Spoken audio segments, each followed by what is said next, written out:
हम दूसरों के लिए अपने अंदर राग उत्पन्न करने की चेष्टा ना करें। अगर इस दुनिया में अपना प्रभाव आप दूसरों पर डालना चाहते हैं तो आप रागी ना बनकर के वीतरागी बनने की भावना करें। आपका प्रभाव दूसरों पर अपने आप पहुंचने लगेगा। ये बात लोगों को उल्टी लगती है, खासकर आजकल के पढ़े लिखे बच्चों को तो बिल्कुल ही समझ नहीं आती। जब तक वो 2 4 10 अपने फ्रेंड ना बना लें, जब तक उनका एक कोई ग्रुप ना बन जाए, जब तक वह अपने ग्रुप के साथ में कोई मौज मस्ती ना कर लें, तब तक उन्हें लगता ही नहीं कि हमारा दुनिया में जीना भी कोई जीना है। इस तरह की जो मानसिकता है, इसको बदलने का एक ही उपाय है कि हम ये सोचने की कोशिश करें कि भगवान वीतराग होते हुए भी सब उनके प्रति राग क्यों रखते हैं। भगवान की वीतरागता की हद तो उस समय पर और समझ में आती है जब भगवान के आगे पीछे सब कोई होता है, लेकिन भगवान न किसी को आशीर्वाद देते हैं और न किसी को मुस्कुरा करके देखते हैं, न किसी से कोई प्रत्युत्तर देते हैं, न कोई बात करते हैं। और यही वीतरागता की हद अगर आपको समझना हो तो ये वर्धमान स्तोत्र में एक काव्य लिखा है कि भगवान के आगे धर्म चक्र चलता है। उसमें ये भाव दिया कि भगवान के आगे धर्म चक्र क्यों चलता है, तो इसीलिए चलता है कि भगवान के धर्म तीर्थ की प्रवृत्ति भगवान अपने माध्यम से कर रहे हैं, लेकिन वह भगवान के अंदर किसी भी तरह का राग नहीं होने के कारण से उनके अंदर कोई चेष्टा नहीं है। न वो किसी को आशीर्वाद दे रहे हैं, न वो किसी की नमोस्तु का कोई प्रत्युत्तर दे रहे हैं, और फिर भी भगवान के धर्म तीर्थ की प्रवृत्ति हो रही है। यह धर्म चक्र आगे चलते चलते हमें बता रहा है। वर्धमान स्तोत्र पढ़ा करो आप लोग थोड़ा सा। हाँ, नहीं कोई आशीष वचन दे, हंसे देख कर बात नहीं, फिर भी तीर्थ प्रवर्तन होता, तीन जगत के नाथ यही। देखो देखो यही दिखाने, धर्म चक्र आगे चलता और सभी दिशाएं जगमग करता, चहुं ओर प्रभाव बिखरता। इस तरह का उसमें भाव है। अगर आपको भगवान की भक्ति करना सीखना हो तो आप वर्धमान स्तोत्र पढ़ना सीखो। भाव कैसे भगवान की भक्ति के प्रति बिना चमत्कार के हमारे अंदर आए। आपके अंदर की दृष्टि भगवान के गुणों के प्रति, भगवान की वीतरागता के प्रति अगर आएगी तो उसके लिए भी ऐसे ज्ञान की आपको बहुत आवश्यकता है।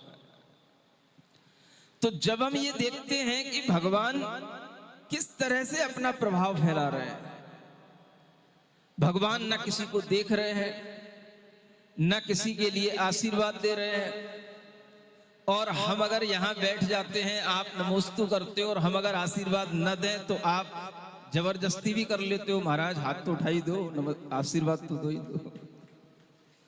हम सोच रहे थे भगवान से कोई कहने वाला ऐसा नहीं होता। इतनी बड़ी इंद्र की सभा रहती है, सौदर इंद्र भी कहे कि भगवान इतनी बड़ी सभा बैठी है, असंख्यात जीव बैठे हैं, एक बार हाथ उठा के आशीर्वाद तो दे दो। ये भगवान के साथ तो होता ही नहीं। यही विचार करके मन में भाव आता है कि प्रभाव राग का पड़ता है कि वीतराग का पड़ता है, ये अपनी बुद्धि में आना चाहिए। सुन रहे हो?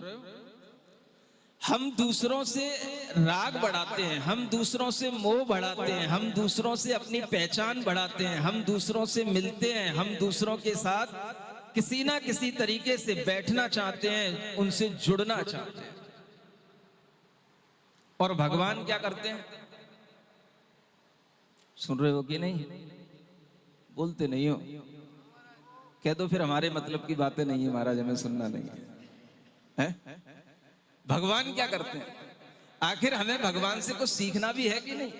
ये भी तो एक गुण है भगवान से सीखने का, कि बस वही एक गुण है कि भगवान आप तो अनंत गुणों के धारी हो, आपके पास अनंत चतुष्टय है ना, अनंत ज्ञान है, ये है वो है। कुछ और भी है भगवान के पास जिससे हम कुछ सीख सकते हैं।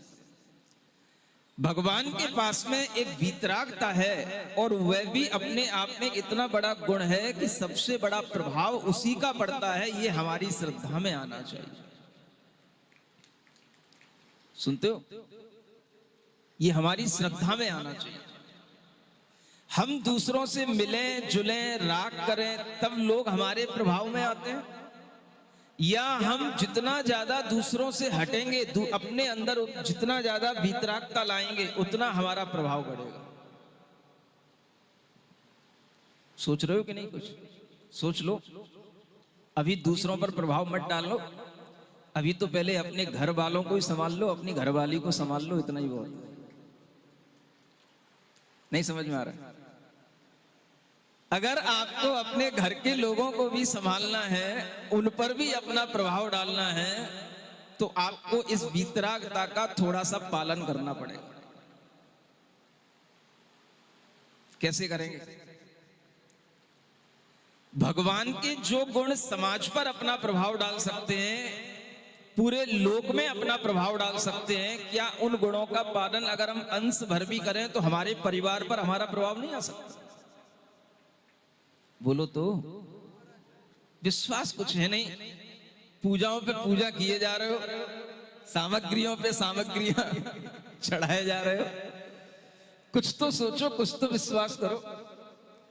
भगवान की वीतरागता पर अगर आपको विश्वास होगा तो आपका उनका प्रभाव दिखाई देगा, और जब आप उनका प्रभाव देखेंगे तब आपको लगेगा कि भगवान हमें कुछ नहीं भी देते हैं तो भी हमें सब कुछ दे देते हैं। ये उनका सबसे बड़ा प्रभाव है।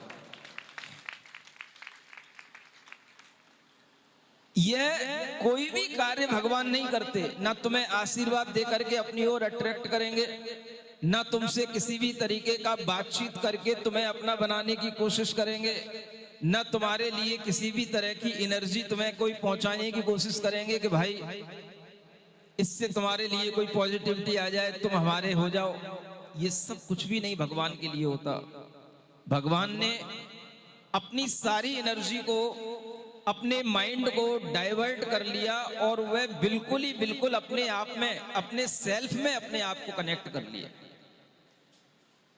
और इसी से उनका प्रभाव इतना बना, इसी से उनके अंदर वह एनर्जी जनरेट हुई कि उसके माध्यम से अनेक अनेक लोग उनके पास में आकर के बैठे, स्तुति किए, पूजा किए और सब कुछ लाभ प्राप्त किए। लेकिन भगवान ने नहीं कहा कि मैंने तुम्हें कुछ दिया।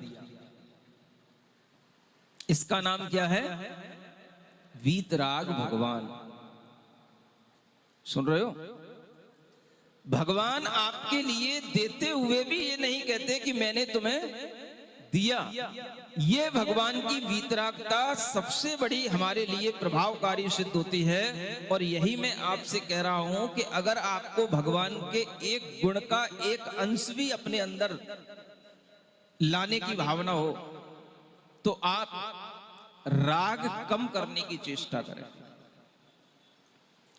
आप सोचते हैं कि हम अपने परिवार के लोगों से, अपने बच्चों से, अपने मित्रों से, अपने घर के संबंधियों से जितना ज्यादा राग बढ़ाएंगे उतना वो हमारे निकट रहेंगे, उतना वो हमारे केयर करेंगे, उतना वो हमारे पास होंगे। यह भी आपकी एक भूल हो सकती है।